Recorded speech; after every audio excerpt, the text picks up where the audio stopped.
Je vous souhaite une très cordiale bienvenue pour ce temps de culte. C'est pour moi une joie, une reconnaissance de pouvoir vivre avec vous ce temps de culte et de partager une parole, partager l'Évangile ensemble dans ce temps de culte. Et j'aimerais débuter ce temps par la prière. Seigneur, je te bénis pour cette occasion que nous avons d'entendre ta parole. Merci pour ta parole qui est source de vie, qui nous conduit, qui nous encourage, qui nous exhorte. Je te prie, Seigneur, qu'elle puisse vraiment nous rejoindre dans ce que nous vivons les uns et les autres. Merci parce que ton Saint-Esprit éclaire cette parole. Et Seigneur, donne-nous un cœur attentif, reconnaissant pour tout ce que tu es, pour tout ce que tu fais dans notre vie, jour après jour. À toi seul, Seigneur, soit la gloire. Amen.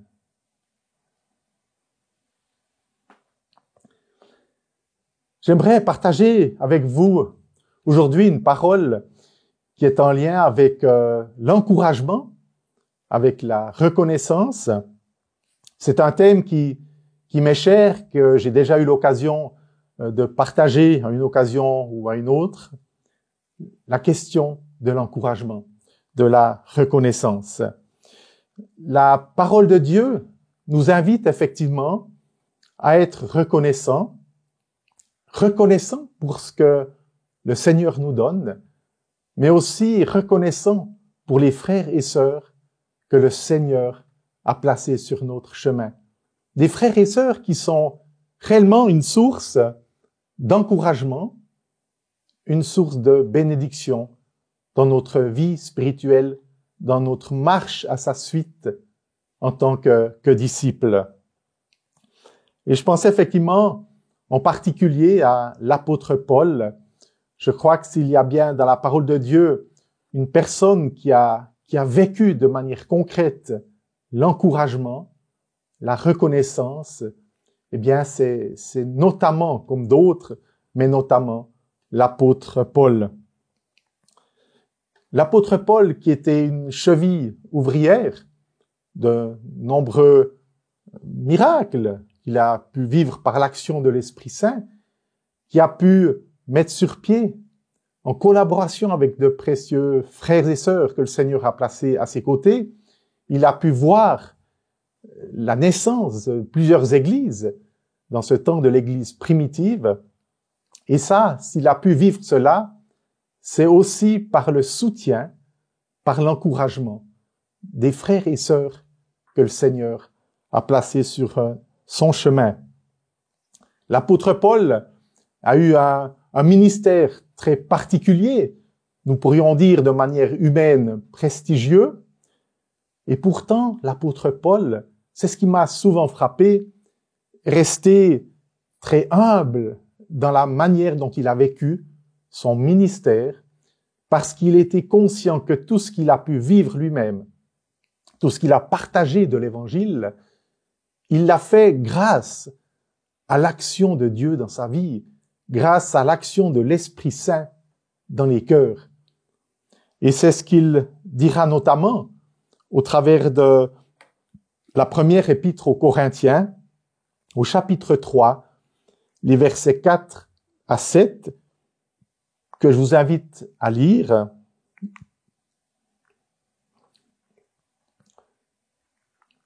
Quand l'un de vous déclare « J'appartiens à Paul » et un autre « J'appartiens à Apollos », n'agissez-vous pas comme n'importe quel être humain? Au fond, qui est Apollos et qui est Paul?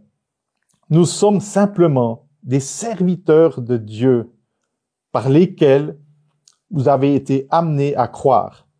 Chacun de nous accomplit le devoir que le Seigneur lui a confié. Et puis au verset 6, « J'ai mis la plante en terre, Apollos l'a arrosée, mais c'est Dieu qui l'a fait croître. Ainsi, celui qui plante et celui qui arrose sont sans importance. Seul Dieu compte, lui qui fait croître la plante. C'est ce qui m'a souvent frappé dans ce ministère de l'apôtre Paul, c'est qu'il est resté humble dans son ministère. Pour lui, seul Dieu compte. Pour lui, c'est à Dieu que nous sommes invités à rendre gloire et pas à l'être humain, pas à l'apôtre Paul lui-même. Dieu seul mérite la louange et l'adoration. Dans nos temps de vie d'église, dans nos temps de culte, il y a différents temps qui nous sont donnés de vivre. Il y a le temps de la prière, le temps de l'enseignement, le temps de la prédication, le temps de la Sainte Seine, parfois, le temps de la communion fraternelle, le temps de chant, le temps de louange. Ce sont différents temps qui nous permettent de vivre et développer la vie de l'Église. Et il y a effectivement souvent dans ce temps un temps tellement précieux qu'est le temps de la louange, le temps de l'adoration. Et dans ce sens-là, la louange, c'est un temps important de la vie de la communauté. Louer, la louange, c'est reconnaître la qualité d'une personne, reconnaître les qualités exceptionnelles de quelqu'un. Le terme louange dans la Bible, il y a différents mots qui sont utilisés, différentes expressions, mais c'est toujours dans le même sens. Louer Dieu, c'est reconnaître en Dieu une personne extraordinaire. C'est lui donner une place qui est privilégiée. On peut penser, dans l'Ancien Testament, bien entendu, la louange avait une place extrêmement importante, comme cela a été par la suite dans l'Église primitive, mais on pense au psaume en particulier. Au psaume 145, les versets 1 et 3, de 1 à 3, louange de David. Je t'exalterai, mon Dieu, toi qui es le roi. Pour toujours, à jamais je bénirai ton nom. Je te bénirai sans cesse. Pour toujours, à jamais je louerai ton nom. Le Seigneur est grand et digne de toute louange. Sa grandeur est insondable. C'est un des psaumes, il y en aurait d'autres que nous pourrions mentionner, où David ou le psalmiste dit combien est-ce que Dieu est digne de louange, combien est-ce que Dieu est digne d'adoration. La louange, c'est effectivement une profonde admiration qui monte à Dieu, que nous adressons à Dieu. C'est la louange, une profonde admiration qui monte jusqu'à Dieu. Nous reconnaissons le caractère particulier, cette joie qui est la nôtre de pouvoir connaître Jésus-Christ, de pouvoir connaître notre Père céleste, de l'aimer et de pouvoir marcher à sa suite. Alors effectivement, si la louange a une place importante dans la parole de Dieu, il y a ce deuxième élément qui est aussi qui trouve une place importante dans la parole de Dieu, c'est justement tout ce qui touche, tout ce qui se rapporte à l'encouragement, à la reconnaissance. La reconnaissance, l'encouragement à l'égard des frères et sœurs que le Seigneur nous a donnés. Alors effectivement, si la louange monte à Dieu, si seul Dieu mérite toute notre louange, toute notre adoration, les frères et sœurs que le Seigneur nous a donnés, eux méritent que nous leur adressions la reconnaissance. Pour qui ils sont? Parce qu'ils ont répondu à cet appel de Dieu et ils sont un soutien précieux pour nous, à nos côtés dans notre marche de disciples. Et cela, quel que soit notre ministère, quelle que soit notre vocation, le Seigneur place à nos côtés des hommes et des femmes qui sont d'un secours inestimable. Et la parole de Dieu, effectivement, donne une place importante à cette notion de l'encouragement. La définition de l'encouragement, encourager quelqu'un, ça signifie le soutenir, ça signifie l'aider. L'encouragement, encourager quelqu'un, c'est lui apporter du courage. c'est l'inviter à persévérer dans ce qu'il est, dans son ministère, dans ce qu'il est avec le Seigneur. C'est l'encourager à persévérer dans sa vocation. Et depuis de nombreuses années, je crois que plusieurs théologiens, hommes de Dieu, ont mis en exergue cette importance de l'encouragement dans l'Église, que nous puissions nous soutenir les uns et les autres. Et pourquoi est-ce que c'est important de se soutenir les uns et les autres?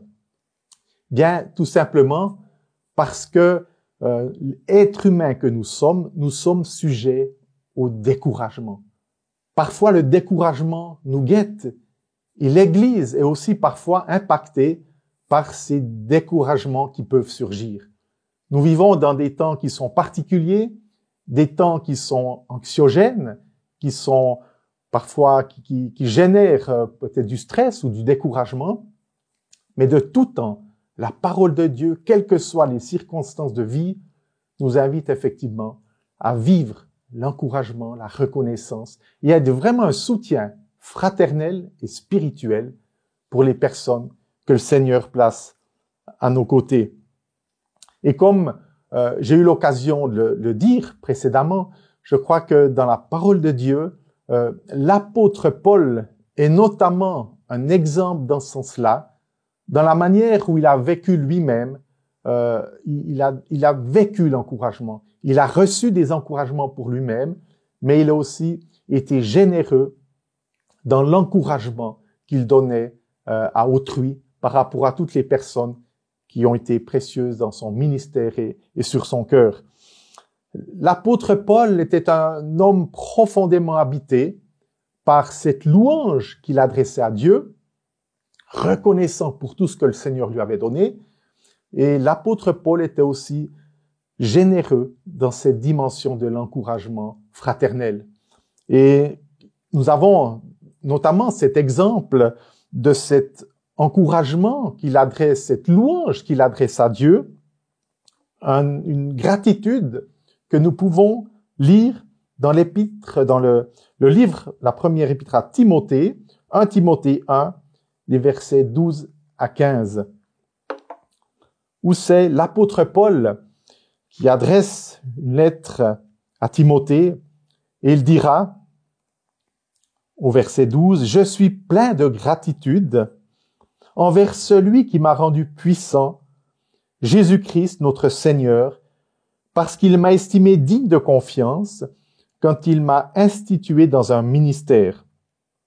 Moi qui étais auparavant un blasphémateur, un persécuteur, un insolent, j'ai cependant été traité avec compassion parce que j'agissais dans l'ignorance par manque de foi. » L'apôtre Paul déclare effectivement toute cette gratitude qu'il adresse à Dieu. Je suis plein de gratitude, je suis plein de reconnaissance envers Jésus-Christ, envers celui qui m'a touché, celui qui m'a visité. L'apôtre Paul n'était pas, j'allais dire, juste un prédicateur. Il est le témoin, le témoignage vivant d'une œuvre de Dieu dans son cœur et dans sa vie. L'apôtre Paul n'était pas qu'un prédicateur, il était habité lui-même, il était un témoignage vivant, la manière dont Dieu a touché sa vie, son existence. Et puis, effectivement, il y a ce deuxième aspect. Nous pouvons voir que l'apôtre Paul était aussi extrêmement reconnaissant envers les frères et sœurs que Dieu a placés sur son chemin. C'était une dimension qui était importante pour l'apôtre Paul. Vous savez, dans l'Église primitive, il y avait le début de, à la suite de la Pentecôte, l'Église poursuivait son chemin. Il y avait l'apôtre Pierre qui a eu un ministère particulier, une forme de leadership au début de l'Église primitive. Et puis ensuite, c'est l'apôtre Paul qui a aussi pris une place particulière et qui était un apôtre qui a propagé, qui a répandu l'Évangile en effectuant différents voyages en Asie mineure pour partager l'Évangile. C'était son ministère, il avait à cœur de visiter des régions, de prêcher l'Évangile, Et ensuite, lorsque l'évangile était annoncé et partagé, il y avait une équipe qui se mettait sur pied et puis qui poursuivait par la conduite de la vie de la communauté. Et on pense souvent que l'apôtre Paul était peut-être un homme qui était seul, qui était extrêmement solitaire. Et nous avons plusieurs textes justement dans cette manière dont il encourage les frères et sœurs qui nous font penser effectivement que l'apôtre Paul n'était pas un homme qui vivait dans la solitude. Il était par moments, je pense, découragé. Par moments, il s'est peut-être senti seul. Mais l'apôtre Paul comptait sur les frères et sœurs que le Seigneur a placés sur son chemin. Il y a plusieurs personnes que nous pouvons mentionner au travers des différents textes que nous trouvons. Nous pensons en général à Timothée, nous pensons à Tite, nous pensons à Philémon, Ananias, Barnabas, Silas, Aquilas et Priscille ou Prisca, et Épaphras, c'est peut-être un nom qui vous surprend, on parle pas souvent d'Épaphras, et pourtant c'est quelqu'un qui a compté dans sa vie. Voilà une petite liste de quelques personnes que nous mentionnons peut-être souvent lorsqu'on fait référence à l'apôtre Paul. C'est bien entendu pas une liste qui est exhaustive, mais il y a quelques noms qui reviennent assez plus ou moins fréquemment, mais qui montrent que ces personnes-là, Paul y était attaché. J'ai juste mis 2 personnes en caractère gras, Ananias et Épaphras. Ananias, si on remonte au fil du temps, on voit effectivement qu'Ananias a accompli un ministère qui était important au tout début, lors de la conversion de l'apôtre Paul. Si on lit dans le livre des Actes au chapitre 9, nous n'allons pas lire ce texte aujourd'hui, vous pouvez le lire chez vous à domicile, mais c'est intéressant de voir dans Acte 9 que les 9 premiers versets mettent en exergue l'intervention de Dieu, l'intervention miraculeuse dans la vie de cet apôtre Paul, qui était sur le chemin de Damas, qui se rendait à Damas pour persécuter. Et puis là, il est arrêté par Dieu d'une manière miraculeuse. Dieu intervient et tout à coup, l'apôtre Paul se retrouve à terre. Et puis, il y a la deuxième partie du chapitre 9, les versets 10 à 18.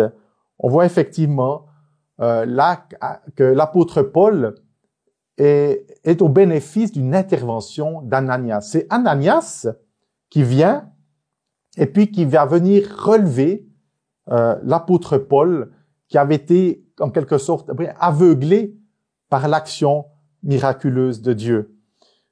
Et cet homme avait besoin de recevoir la visite de quelqu'un. Alors c'est Ananias qui s'est rendu auprès de Paul pour qu'il puisse être rétabli en quelque sorte. Il faut jamais sous-estimer la manière dont une personne peut être touchée par l'amour et la grâce de Dieu. En pensant à l'apôtre Paul, qui était un grand persécuteur, qui persécutait les chrétiens, je pense que très peu de personnes auraient pensé à l'époque que cet homme puisse être touché par la grâce et la présence de Dieu. Dieu a agi dans sa vie, dans son cœur. Alors cette première rencontre dans Acte 9 parle de cette rencontre directe entre Dieu et l'apôtre Paul, cette intervention directe de l'œuvre de Dieu dans la vie de l'apôtre Paul. Nous ne devons pas sous-estimer qu'il y a eu un deuxième impact, justement cette deuxième partie du chapitre 9, qui nous parle de cet homme, d'Ananias, qui va à la rencontre de l'apôtre Paul et qui va prendre soin de lui. Donc on voit que c'est, je trouve, un magnifique exemple de l'œuvre de Dieu dans la vie de quelqu'un. Paul est touché par Dieu et ensuite il est soutenu, il est secouru par un serviteur de Dieu que Dieu envoie proche de lui. Et c'est dans ce deuxième temps, effectivement, suite à cela, que l'apôtre Paul va pouvoir se relever et débuter un ministère particulier. Et pourtant, cet homme, Ananias, nous savons très peu de choses à son sujet. Il y a 3 mentions d'Ananias dans la parole de Dieu, mais cet homme devait certainement être un chrétien ordinaire, pourrait-on dire. Il n'en est pas spécifiquement parlé avant cet événement, cette rencontre avec l'apôtre Paul. Et par la suite, on ne parle plus d'Ananias, de cet homme qui est venu visiter l'apôtre Paul. C'était effectivement un chrétien ordinaire. Il a dû aller à la rencontre de l'apôtre Paul. Il a dû prendre son courage à 2 mains, car beaucoup de chrétiens craignaient l'apôtre Paul, qui était terrifiant et qui persécutait les chrétiens. Mais Ananias s'est mis en route, Ananias s'est levé, et il est allé à cette rencontre, à la rencontre de l'apôtre Paul. Et effectivement, le nom Ananias signifie « Dieu est miséricordieux » ou « celui à qui l'Éternel fait grâce ». Et je crois que c'est une belle illustration. Ananias, c'est l'illustration de la miséricorde de Dieu parce que l'apôtre Paul a été touché par la grâce de Dieu, alors que personne pouvait imaginer que l'apôtre Paul puisse être visité par cet amour de Dieu. Et puis aussi, Dieu est miséricordieux parce qu'il envoie Ananias, un homme qui était un chrétien ordinaire, qui n'avait pas un ministère très particulier. Il a simplement répondu à cet appel de Dieu à ce moment-là. C'est la miséricorde, la grâce de Dieu qui nous utilise les uns et les autres pour nous envoyer là où le Seigneur en a besoin. Dieu est vraiment ce Dieu de miséricorde. Et puis, ce deuxième personnage que j'ai souligné en gras, Épaphras, Épaphras, on n'en parle pas souvent, et pourtant c'était un ami de Paul. Il est certainement né à Colosse. Il a entendu l'apôtre Paul prêcher à Éphèse, probablement. Il s'est converti à ce moment-là. Ensuite, il va retourner dans sa vie natale à Colosse pour y prêcher l'évangile. Et puis, à un moment donné, il souhaitera retourner vers l'apôtre Paul à Rome. Et c'est probablement là qu'il sera emprisonné.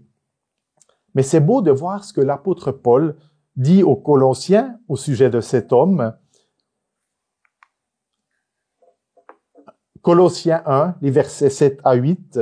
« D'après les instructions que vous avez reçues d'Épaphras, notre compagnon d'esclavage bien-aimé, il est pour vous un ministère du Christ digne de confiance.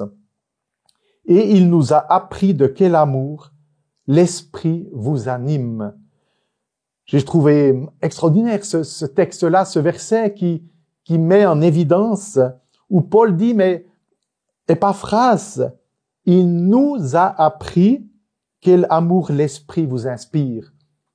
L'apôtre Paul s'inclut dans cette formation, dans ce qu'il a appris au travers du serviteur, au travers du disciple Épaphras. L'apôtre Paul ne dit pas simplement « Épaphras vous a appris quelque chose à vous », mais il nous a appris quelque chose. L'apôtre Paul a été encouragé, a été édifié. Il a pu certainement parfaire, agrandir cette connaissance, cette révélation de l'amour de Dieu, inspiré par l'Esprit Saint. Et cela, c'est grâce au ministère d'Épaphras. Et c'est beau effectivement de le voir dire, mais c'est un cher compagnon, c'est un cher ami, c'est un cher disciple, un bien-aimé. C'est pas juste un collaborateur. C'est quelqu'un que Paul appréciait comme tellement d'autres personnes. Et dans cette parole de Dieu, dans cet épître aux Colossiens, il souligne qu'effectivement cet homme a été une grande source d'encouragement pour lui. On peut aussi penser à l'apôtre Paul. Nous allons encore parcourir un ou deux textes de l'épître aux Romains, où on voit aussi que Paul est encourageant. Il remercie des personnes qui ont été précieuses sur son chemin lors de son ministère. Et c'est notamment au travers de l'épître aux Romains. Cette épître rédigée par Paul, l'épître aux Romains est considérée comme une épître d'une grande densité au niveau théologique. Nous apprenons beaucoup de choses au travers de cette épître aux Romains. Il est question notamment du salut par la foi, de la réalité de notre nature pécheresse, de l'importance effectivement de la vie selon l'esprit, du rôle de la loi, de la place du peuple d'Israël. Il y a beaucoup d'éléments effectivement dans cette épître aux Romains qui est considérée comme une des épîtres les plus denses sur le plan théologique. Et pourtant, on ne peut pas résumer l'épître aux Romains en tant qu'effectivement dans cette dimension théologique de ce qui nous est révélé de la personne de Dieu, le Père, le Fils et l'Esprit Saint. Dans cette épître aux Romains, ça m'a toujours frappé de voir que au tout début et à la fin, au chapitre 1er et au chapitre 16, il y a effectivement des encouragements qui sont mentionnés par l'apôtre Paul. Et dans ce sens-là, l'apôtre Paul n'était pas, j'allais dire, juste un prédicateur, ni un théologien, mais comme on a pu le voir précédemment, c'est quelqu'un qui partageait des encouragements qui étaient une grande source d'encouragement pour les frères et sœurs. Et effectivement, si nous pouvons mentionner au chapitre 1er, les versets 11 à 12, voilà ce que Paul dit. « Car je souhaite vivement vous voir pour vous communiquer quelques dons de la grâce, quelques dons spirituels, afin que vous soyez affermis. Ou plutôt pour que, chez vous, nous soyons tous encouragés, chacun par la foi de l'autre, par la vôtre comme par la mienne. » Je trouve très édifiant ce texte-là, où Paul dit « Je viens vous apporter quelques dons spirituels. Je viens pour être une source de bénédiction, une source d'encouragement. C'est le plan général de Dieu. Je viens vous exhorter. » Et puis tout à coup, l'apôtre Paul, quelque part, renchérit.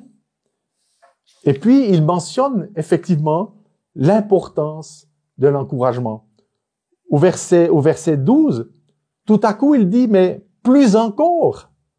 Ou alors, ce que je veux dire encore de plus fort, ou par ailleurs, que nous puissions être encouragés dans notre foi, par votre foi et par ma foi.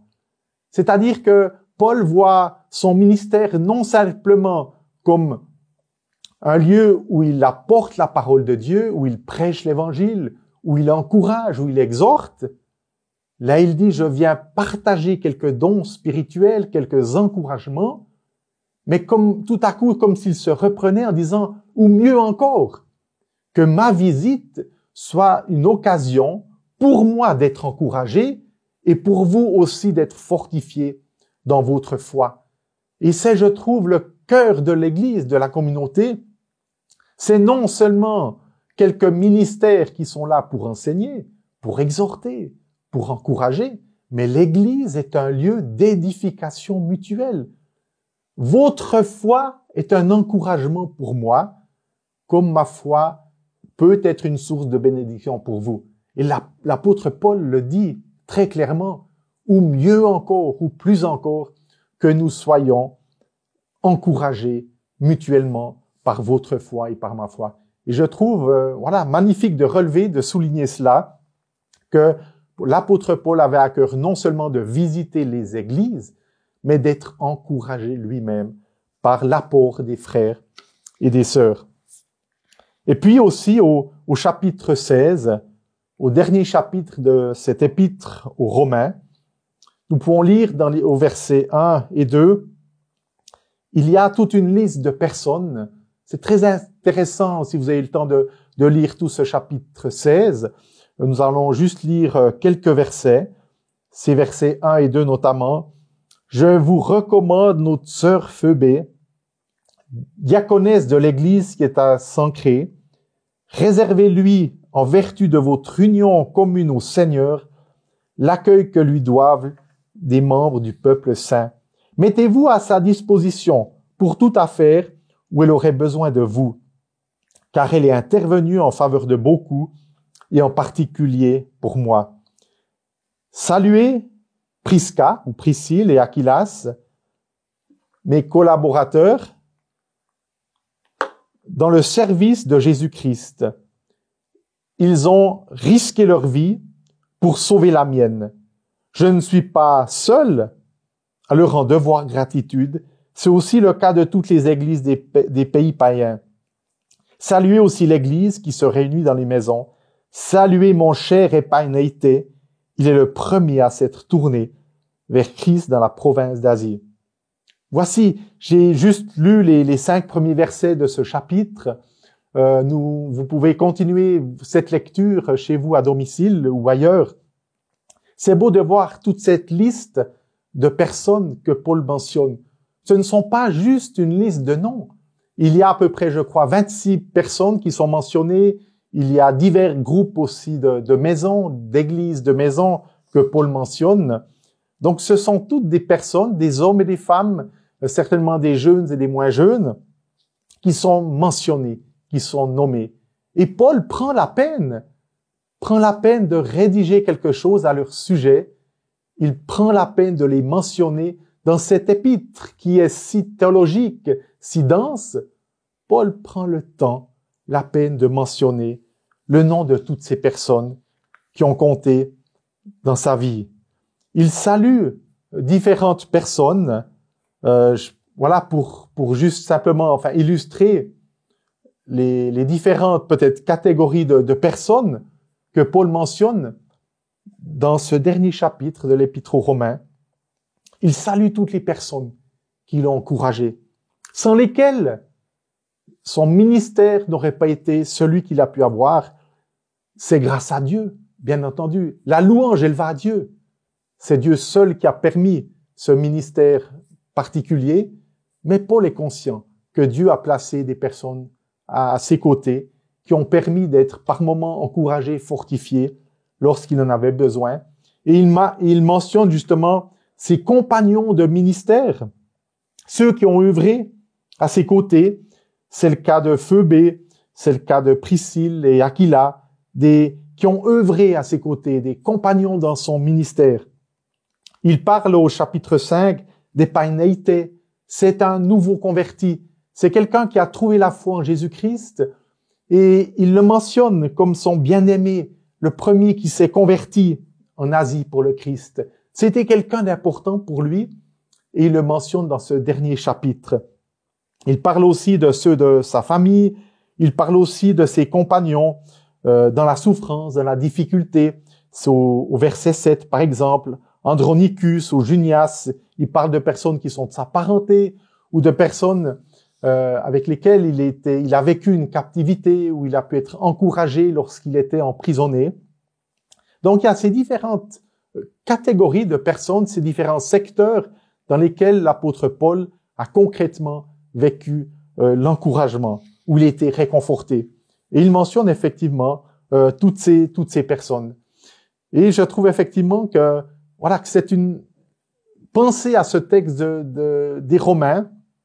C'est pour nous aussi peut-être prendre conscience que est-ce que nous ne sommes pas invités à adresser peut-être un mot, une parole de reconnaissance, d'encouragement à différentes personnes, peut-être déjà une personne qui a été chère dans notre parcours spirituel, parce que peut-être qu'elle est de notre parenté, parce que c'est peut-être quelqu'un qui s'est tourné vers le Seigneur et qui était une source d'encouragement.